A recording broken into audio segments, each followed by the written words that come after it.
দর্শক, আমাদের সাবেক প্রধান উপদেষ্টা প্রফেসর ইউনূসের বিরুদ্ধে যে অভিযোগগুলো এখন আসছে, দুদকে তো অভিযোগ গেছে হাজার হাজার কোটি টাকার নানা রকমের দুর্নীতি এবং নানা ধরনের কার্যকলাপের ফিরিস্তি দুদকে জমা হয়ে গেছে। তিনি সহ তার উপদেষ্টাদের প্রায় সবাই, দু চারজন বাদ দিয়ে প্রায় সবার বিরুদ্ধে অভিযোগ এসেছে।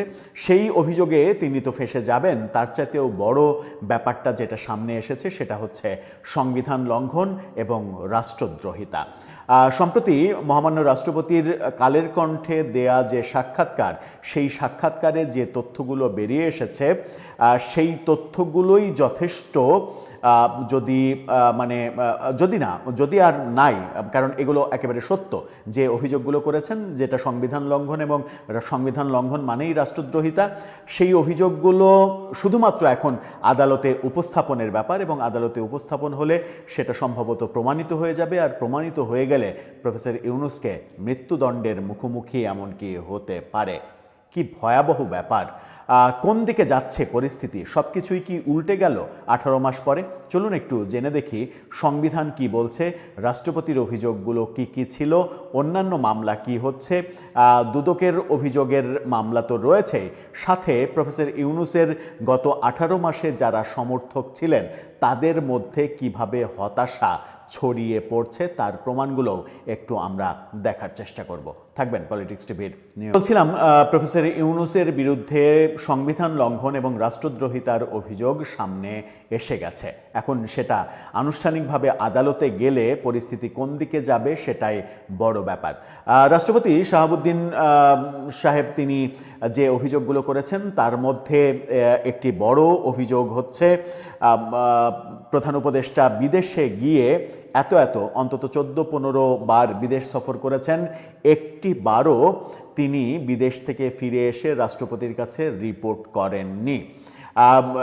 এই যে একটিবারও রিপোর্ট করেননি এবং কি করেছেন সেই ব্যাপারে রাষ্ট্রপতিকে অবহিত করেননি, নাম্বার 1। নাম্বার 2, বিদেশের সঙ্গে যে কোনো চুক্তি করার ব্যাপারে যদি চুক্তি করতে হয় তাহলে রাষ্ট্রপতিকে সেটা অবহিত করতে হয়।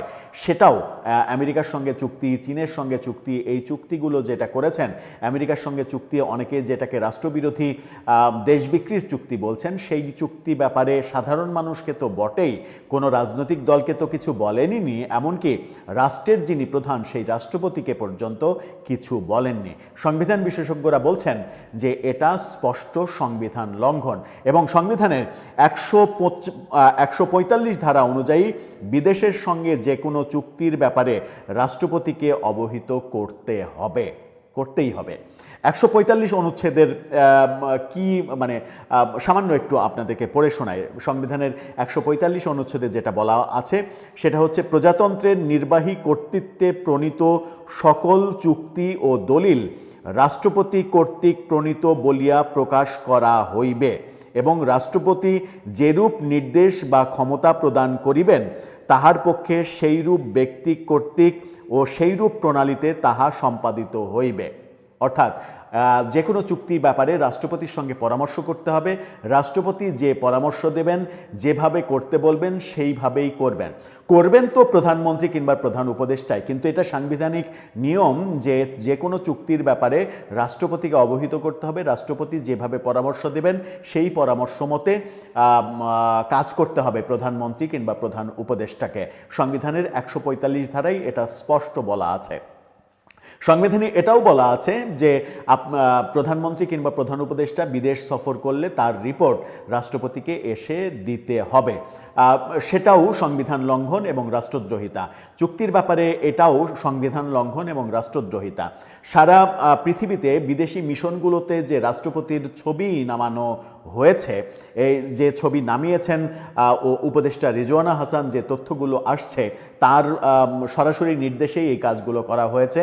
কার নির্দেশে করা হয়েছে এটা ব্যাপার না, কে প্রধানমন্ত্রী কিংবা প্রধান উপদেষ্টা সেটা হচ্ছে ব্যাপার। প্রফেসর ইউনূসের আমলে সারা পৃথিবীর মিশন থেকে রাষ্ট্রপতির ছবি নামানো হয়েছে, যেটা বাংলাদেশের সংবিধান বলছে যে রাষ্ট্রের প্রধান হিসেবে রাষ্ট্রপতির ছবি থাকবে, সেটা নামিয়েও সংবিধান লঙ্ঘন করা হয়েছে। অর্থাৎ অনেকগুলো ইস্যু ইস্যুতে সংবিধান লঙ্ঘনের ব্যাপারটা চলে আসবে এবং সংবিধান লঙ্ঘন মানেই রাষ্ট্রদ্রোহিতা, আর রাষ্ট্রদ্রোহিতা মানেই রাষ্ট্রদ্রোহিতা এবং সংবিধান লঙ্ঘনের সর্বোচ্চ শাস্তি হচ্ছে মৃত্যুদণ্ড। এছাড়া অধ্যাদেশ জারির ব্যাপার রয়েছে।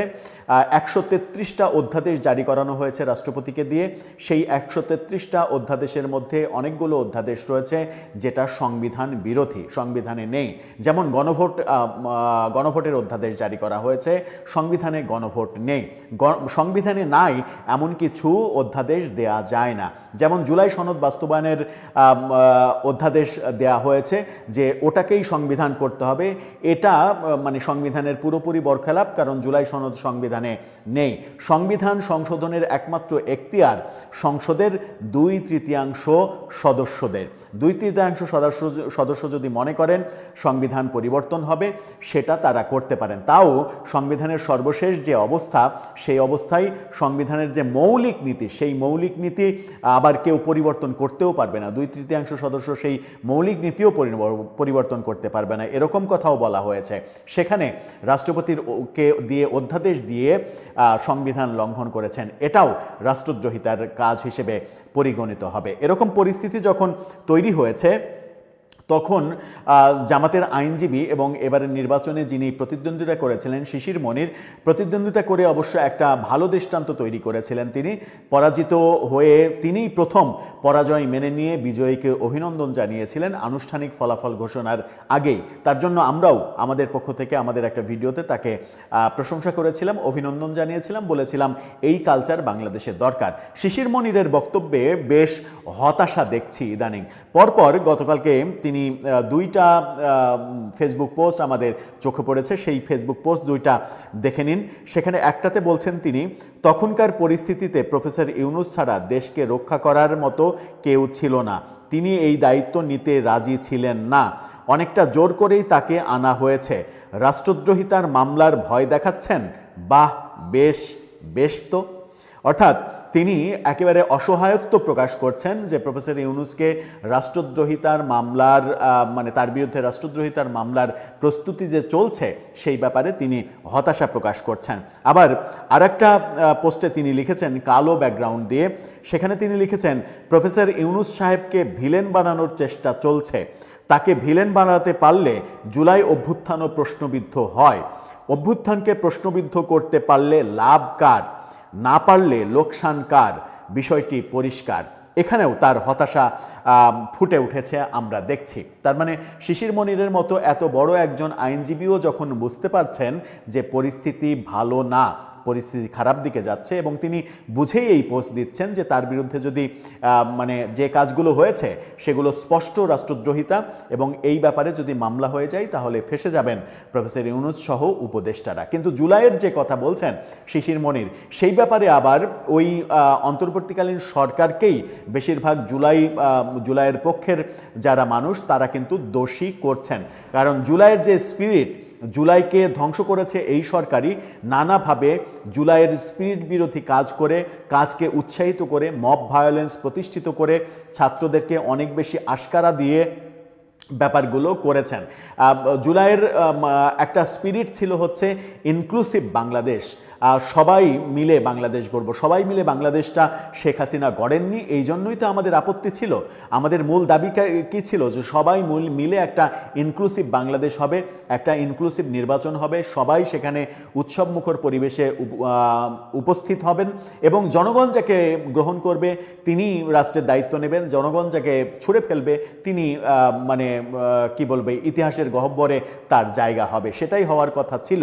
কিন্তু 1.5 বছর প্রফেসর ইউনূস সরকার যে কাজ করেছে, আদালতে মব, বিচারাঙ্গনকে প্রভাবিত করা, জামিন না দেয়া, সাংবাদিকদের নির্যাতন করা, সাংবাদিকদের মানে তার কোনো সমালোচনা করলে সাংবাদিকদের সন্ত্রাস বিরোধী আইনে আটকে দেয়া, এই ব্যাপারগুলো চতুর্দিকে তার জন্য অনেক বেশি খারাপ ব্যাপার তৈরি হয়েছে। আবার রাষ্ট্রদ্রোহিতার ব্যাপার তো রয়েছেই। দুদকে যে অভিযোগ, দুদকের পক্ষ থেকে বলা হয়েছে, বাংলাদেশ প্রতিদিন এবং কালের কণ্ঠ বলছে যে এই মাত্র কয়েকদিনে, মানে ক্ষমতা ছাড়ার এই কয়েকদিনে মাত্র এখনো 10 দিন হয়নি, সেই কয়েকদিনে যত অভিযোগ পড়েছে দুদকে বিগত সরকারের উপদেষ্টা, প্রধান উপদেষ্টা থেকে শুরু করে উপদেষ্টাদের বিরুদ্ধে, এই পর্যন্ত রেকর্ড করে ফেলেছে।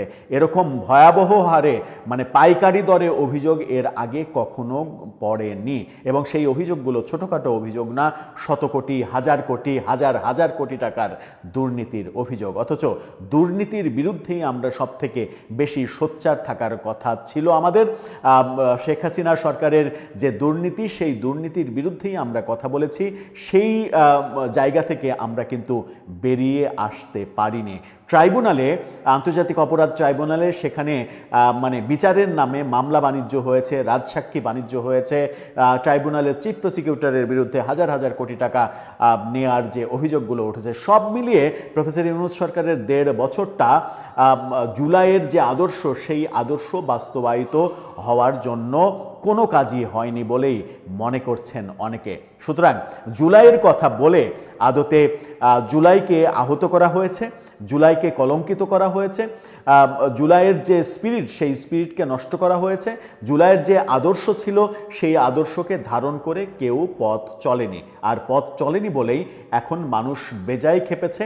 এখন মানুষ খেপার ফলেই এই প্রসঙ্গগুলো যখন উঠছে, শিশির মনিররা যখন হতাশা প্রকাশ করছেন, নাহিদ ইসলামরা যখন হতাশা প্রকাশ করছেন, তখন সেই হতাশাটা খুব একটা মূল্যায়িত হচ্ছে না, মূল্যায়িত বোধহয় হবেও না সমাজে। দর্শক, আপনার কি মনে হয়, প্রফেসর ইউনূস সহ উপদেষ্টাদের পরিষদের অনেকেই কি রাষ্ট্রদ্রোহিতা, সংবিধান লঙ্ঘন এই দোষে অভিযুক্ত হয়ে সর্বোচ্চ শাস্তির মুখোমুখি হতে চলেছেন? এবং তাদের জন্য কি আবার আর একটা নতুন ট্রাইব্যুনাল তৈরি করা হবে, নাকি এই যে আন্তর্জাতিক অপরাধ ট্রাইব্যুনাল, সেখানেই তাদের বিচার হবে? সেরকম দৃশ্যও কি আমাদের দেখতে হবে?